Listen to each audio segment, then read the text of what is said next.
अकबर बीरबल की कहानी। खाने के बाद लेटना। दोपहर का समय था। राजा अकबर अपने दरबार में बैठे कुछ सोच रहे थे। अचानक उन्हें बीरबल की कही हुई एक बात याद आई। उन्हें याद आया कि एक बार बीरबल ने उन्हें एक कहावत सुनाई थी, जो कुछ इस तरह से थी। खाने के बाद लेटना और मारने के बाद भागना एक सयाने मनुष्य की निशानी होती है। राजा सोचने लगे, अभी दोपहर का समय है। यकीनन बीरबल खाने के बाद सोने की तैयारी में होगा। चलो, आज उसकी बात को गलत साबित किया जाए। यह सोचकर उन्होंने एक सेवक को आदेश दिया कि इसी वक्त बीरबल को दरबार में उपस्थित होने का संदेश दिया जाए। बीरबल अभी खाना खाकर बैठे ही थे कि सेवक राजा का आदेश लेकर बीरबल के पास पहुंचा।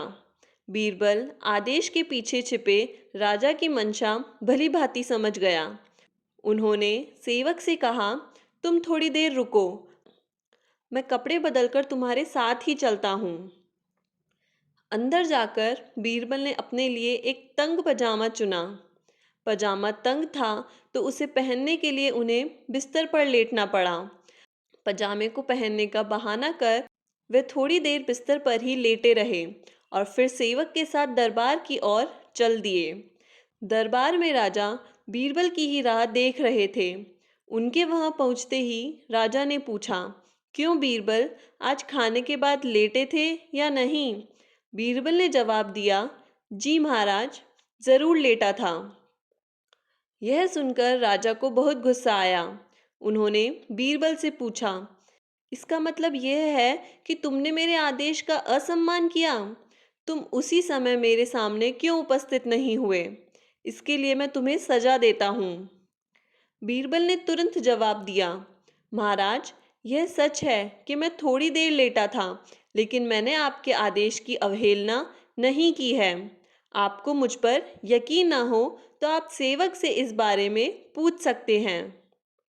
हाँ, ये अलग बात है कि मुझे इस तंग पजामे को पहनने के लिए बिस्तर पर लेटना पड़ा था।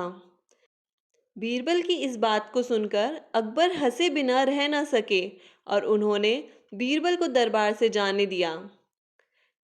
इस कहानी से हमें यह सीखने को मिलता है कि परिस्थिति को भांपते हुए हमारे द्वारा उठाया गया एक कदम हमें अनेक मुसीबतों से बचा सकता है। अगर ये कहानी अच्छी लगी हो तो इसे लाइक करें और चैनल को ज़रूर सब्सक्राइब करें। जय श्री राम।